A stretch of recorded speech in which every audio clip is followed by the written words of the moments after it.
Okay, magandang araw and good day again to another daily process and market update video. So, today is Feb 26, 2025 around 11:30 a.m. Philippine time. So, mabilis lang yung video na to. Basically, discuss lang natin ano yung nangyari with the markets and may mga ginawa ko today's trading session. So, actually, puro day trades ang ginagawa ko recently. Wala pa tayong ginagawang and in-establish na swing positions right now since the market is doing bad. So, tignan natin sa Pulseman report ano ba yung ginagawa ng market. So, today, Feb 26, Wednesday session. So, actually, Tuesday session yun. So, percent of indices up for the day, 28.57%. So, may isang index. Dalawang index siguro kung up for today's session. Indices up for the week, 0%. Indices above the 10 and 20-day moving average, 0%. Above the 50-day moving average, 28.57%. So today, IWM small caps outperformed the S&P 500. Mid caps also outperformed the S&P 500 by 0.46%. RSP, equally weighted S&P 500 also outperformed the SPY by 0.6%. So the equally weighted Qs also outperformed the Qs by the market cap weighted Qs by 0.26% as well. So moving average based market breadth today. Tingnan natin, may improvements ba? Actually, halos parehas lang din. Below 50% halos lahat ng benchmarks natin. So it tells us that bears are in control in all time frames. Short-term time frame, medium-term time frame, and longer-term time frame. Bears are in control, sellers are in control. So today's session, di ba? Mas madami ba nag-advance or nag-decline today's session? So, today's session, percent of stocks that advanced 40.66% yung nag-advance for today's session. So, medyo nagkaroon ng onting improvement. At the same time, meron tayong pop ng volume spikes today's session. So, from yesterday, 17.6% yung volume spikes. Today's session, 21.29%. So, may mga advancers na may volume spikes today. So, market state, still a risk off market state. Market type, hit and run market pa rin. So, portfolio VAR exposure, babaan mo lang 0.25% to 0.5% per trade. Then, exposure range, 0 to 33% at most. So, max of 33% yung dapat ina-expose mo in this kind of market if you're a long-only trader, if you're a long-only trader. So, today's earnings, meron ba tayong earnings releases na interesting? So, Porch Group, 25.29%. ZI think real estate name din to, 17.52% after hours. And INVX, 17.41%. So, tingnan natin yung mga yan later on. So, today's session, tingnan natin yung heat map. Ano ba? Kamusta ba yung stocks natin? So, Alibaba is up 3.85%. So, mga tech names natin, down more than 3%. Palantir, Avgo, SMCI. So, mga tinamaan talaga today's session. Tapos, Tesla, negative 8.39%. So, we also traded Tesla, inverse Tesla today's session. Later, pakita ko yung trades ko dyan.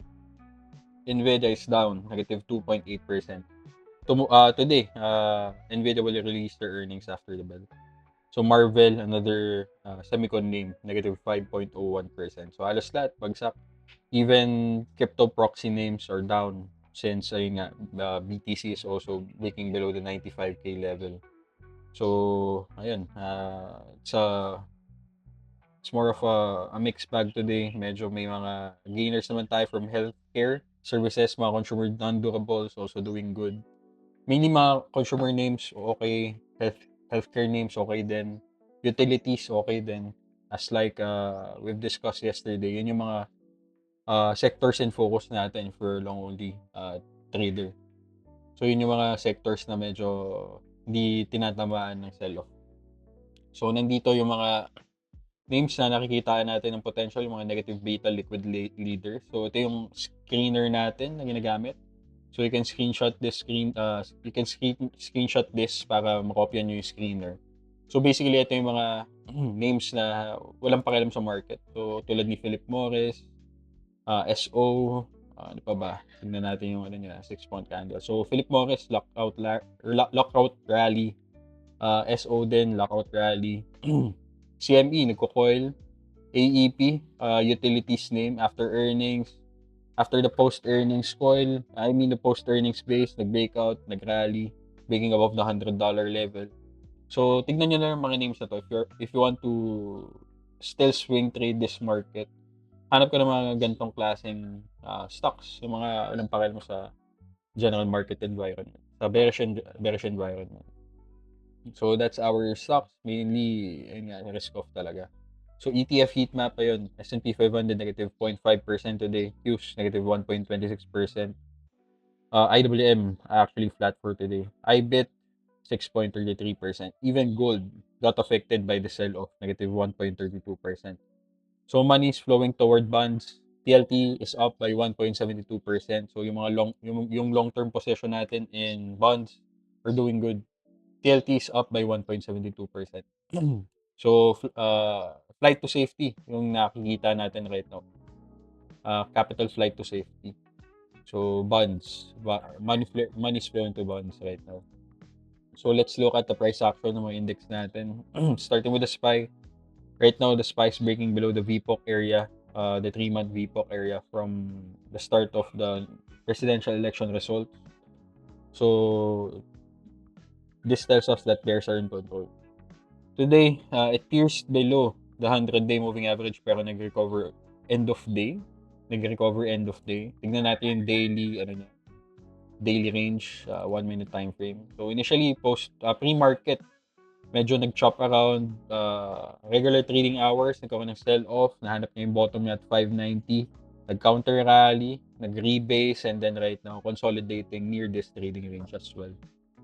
So, para siyang initially, bears are in control, pero end of day, nagparita yung bulls. Right now, kailangan ng i-prove ng bulls yung lakas nila in the next following days. So that's the SPY. As long as the 100-day moving average is holding, I think we're still okay. So tulad nung nangyari nung January 16, 2025, mid-January sell-off. So the 100-day moving average served as a strong support. Then after that, nagkaroon ng strong counter rally. So I think ang naging catalyst din nito is yung PC inflation data. So upcoming key economic data release is PC inflation on Friday. So let's see if that triggers some optimism, no. So that's the SPY. Let's look at the Qs. Kung sabay yung Qs natin. So ganun din, same character. Below the VPOC area from the start of the presidential election results. So tells us that bears are in control. Tapos 100-day moving average served as support. Equally weighted Qs now testing the VPOC area as support. At the same time, yung 50-day moving average mo. So, 3 days down na rin yung mga indices natin. So, baka maka-experience tayo ng counter rally today. 3 days down, usually results to a counter rally or a bounce. So, Dow Jones, creating this inside bar at the 50-day and 100-day moving average support level. So, itong Dow Jones naman natin is basically a big cap value proxy lang naman. So, hindi masyadong tingnan itong Dow Jones. MDY, line on sand natin is this 562 level. Ito yung parang inverse head and shoulder neckline natin. So, mukha siyang distribution pattern. Meron ka ng multiple left shoulder, this is your head, and then this is your right shoulder. Tapos, below the 50-day, 100-day, 10 and 20-day moving average ka. Ibig sabihin, medyo may characters of distribution tong MDY natin. So, stay away from mid caps, same with small caps. So, in small caps, 3 days down na rin. Right now, finding its support at 214 level. So, if mag-counter rally tayo, if it breaks above 218, pwede tayong mag-counter rally towards this VPOC area, 3-month VPOC area. So, that's IWM. RSP, I think one of the most resilient index out of these major indices. So parang nagko-consolidate lang siya above the 50-day moving average and then the 100-day moving average. Although below the VPOC area to, ito VPOC area ng RSP. Pero relative to other indices, ito yung nagki-create ng base right now. Nag-hold up yung base niya. So if we manage to break above this VPOC area, you can look for setups in non-big cap S&P 500 names. Non-big cap S&P 500 names. So basically, if RSP breaks above 182, magkakaroon tayo ng broad market rally. Rotation to mid caps, small caps maybe. Basically, mga S&P 500 components na hindi large cap. So let's look at internals, MFD. Okay, medyo may counter rally na tayo in MFD. So it's time to look for setups right now. Yung mga nag-hold up na stocks. Mga stocks nag-hold up. So kunyari, CME Group, nagkikreate siya ng coil after post-earnings. So pwede to. Pwede to. I'm not sure bakit nawala yung alert ko dito. So ayun, you look for resilient names, yung mga hindi na basag yung structures niya. You focus on pullbacks, constructive pullbacks, and mga bases na nag-hold up and coils na nag-hold up. So that's our main internal benchmark, itong percent of stocks above the 5-day moving average. If it reaches the 20% level, it's time to look for setups. Ibig sabihin, markets are oversold. Markets are at peak fear levels. Ibig sabihin, most likely magkaroon tayo ng mean reversion event. So you take advantage of that mean reversion event. or you ride along with the mean reversion event. So short-term swing plays, mainly yung main signal. So MMTW also at the oversold level. Although wala pa tayong nakikreate na break of high ng previous candle. So wala pa tayong clear signal na we need to be aggressive in looking for setups. So short-term swing plays lang yung main signal natin. So for medium-term swing plays, hindi ka pa parang mag-establish ng possessions right now. So that's our internals. Let's look at general macro benchmarks natin. So DXY, yesterday's session, we experienced a break below this 100-day moving average. Right now, we're having a full candle close below the 100-day moving average. So weak dollar is good for equities ideally, pero wala pang reaction yung market. So maybe if magkaroon tayo ng stronger decline in the dollar, doon mag-react yung equities na mag-transition or mag-shift back to a risk-on state. So US 10-year, ito, full candle close below the 100-day moving average is a good signal for equities. Although wala pa tayong experience na counter rally, so maybe may lag lang na onte. Pero if it continues to go downward strongly, tipong gantong decline ulit yung gawin ng US 10-year yields, ibig sabihin, ayun nga, capital flight to safety. Flight to bonds, capital flight to bonds. Ibig sabihin, may something wrong with the economy or may potential credit event or I'm not sure ano yung pwedeng maging narrative. Pwedeng geopolitical conflicts or whatever. Pero kailangan tingnan natin yung volatility, downside volatility ni US 10-year yields. Ang gusto lang natin makita is steady decline.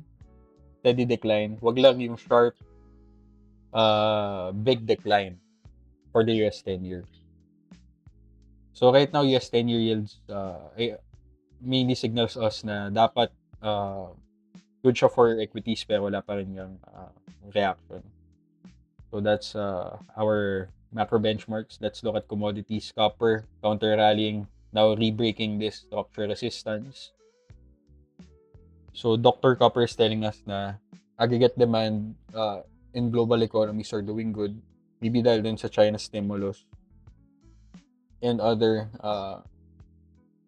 major market stimulus, other major countries stimulus, central bank stimulus. So that's copper. US oil, tignan natin. So declining. So maganda to for inflation. Cheaper US oil is good for inflation. Let's look at gold. Yesterday, yun nga, big sell-off. Bearish engulfing candle. Kinain niya yung 5-day gain. Previous 5-day gain. 5 days gain. So right now, gusto natin makita for gold is to create a steady move lang muna dito. Wag lang siyang mag-drop below 2.8 level. So silver, ayan, medyo may drop din tayo in silver. So bull trap to. Structure resistance, bull trap. So, stay away from silver miners muna, pati gold miners. Medyo umihina yung structure niyo. So, ito, bonds, TLT, AGG, breaking above the 100-day moving average. So, if you want to allocate capital in bonds, actually, medyo late na kayo. Dito, bumibili na ako ng TLT. Dito pa lang, nung December to January. I was anticipating a bottom dito. So, late stage accumulation na rin tayo, di ba? Wyckoff. Looking at it through the Wyckoff lens, we're at the late stage accumulation. So, that's bonds. Let's look at crypto. Kamusta ba yung crypto? Break below 90K na pala to. Itong BTC. So, ayun. Total risk off muna in crypto markets. Pati mga crypto proxies. Pwede mong gawin if you want to trade crypto pero gusto mo siyang i-short, tipong yung mga crypto proxy stocks, gusto mo siyang i-short. Ang gawin mo na lang, bumili ka na ng MSTZ. Inverse ETF ng MSTR. Yan, no? So, pwede mo siyang i-day trade, short-term swing play. Malaki yung potential ng mga ganitong klaseng financial instruments. Mga inverse ETF. Okay, so sectors. Let's look at sectors.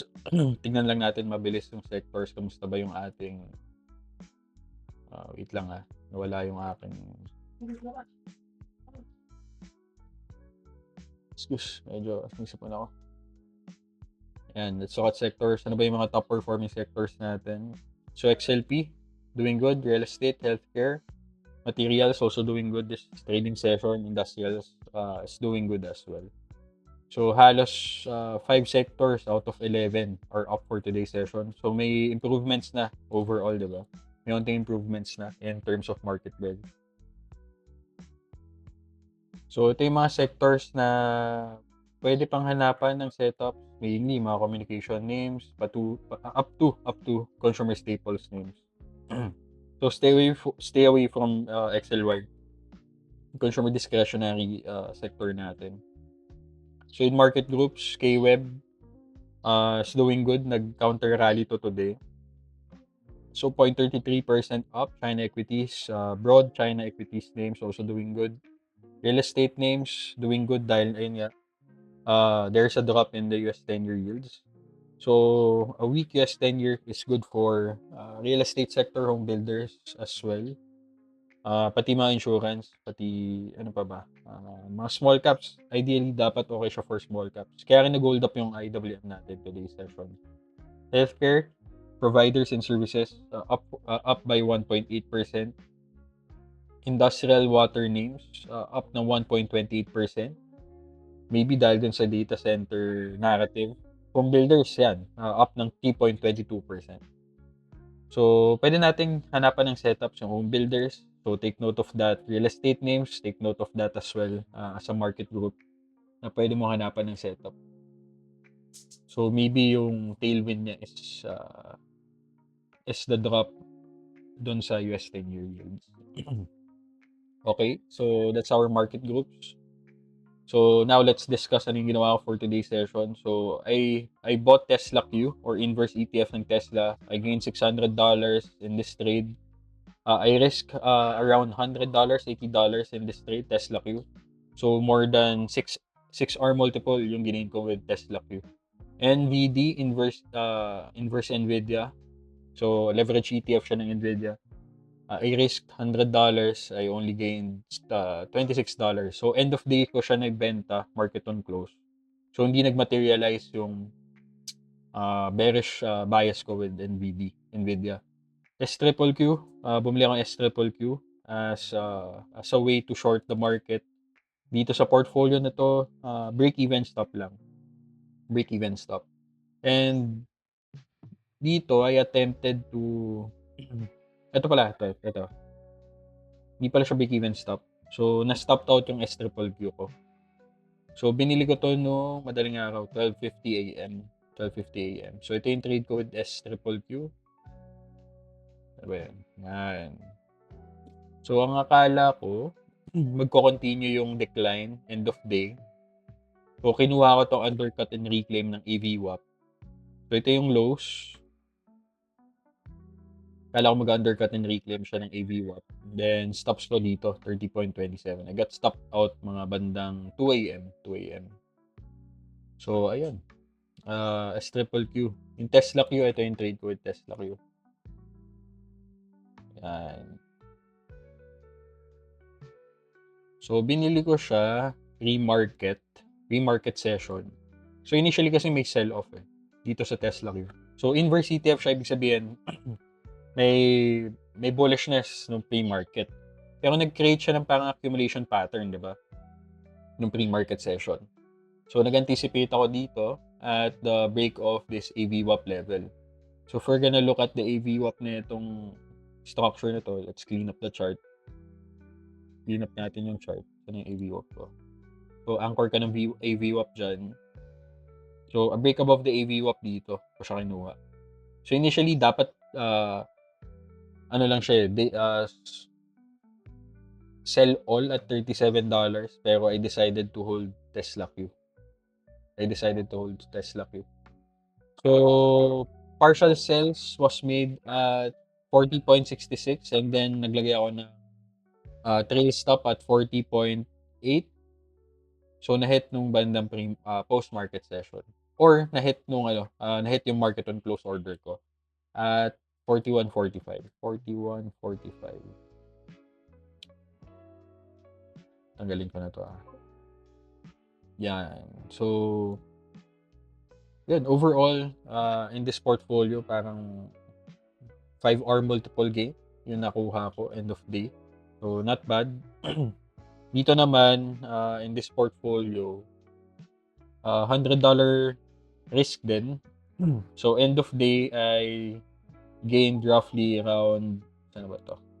So, I traded Tesla Q, ay $24 gain or $24 gain plus NVDL, NVIDIA leverage 282, 1057 minus S-Triple-Q. I got stopped out in S-Triple-Q.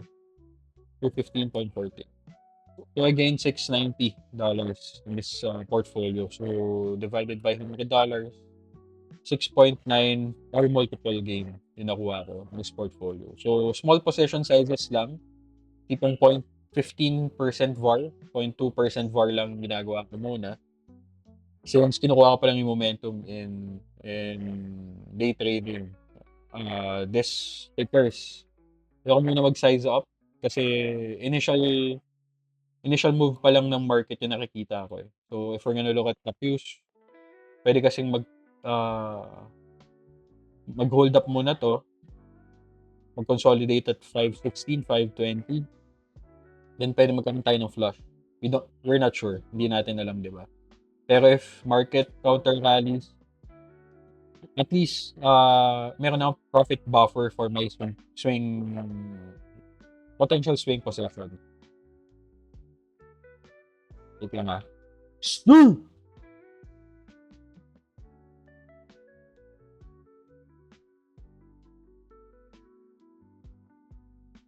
Wait lang ba? Wait lang.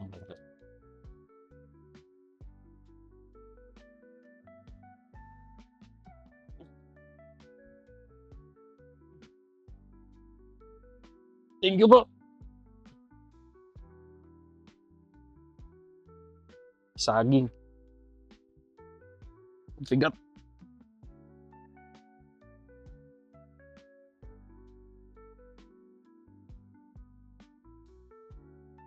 Puputan, dami lang gam.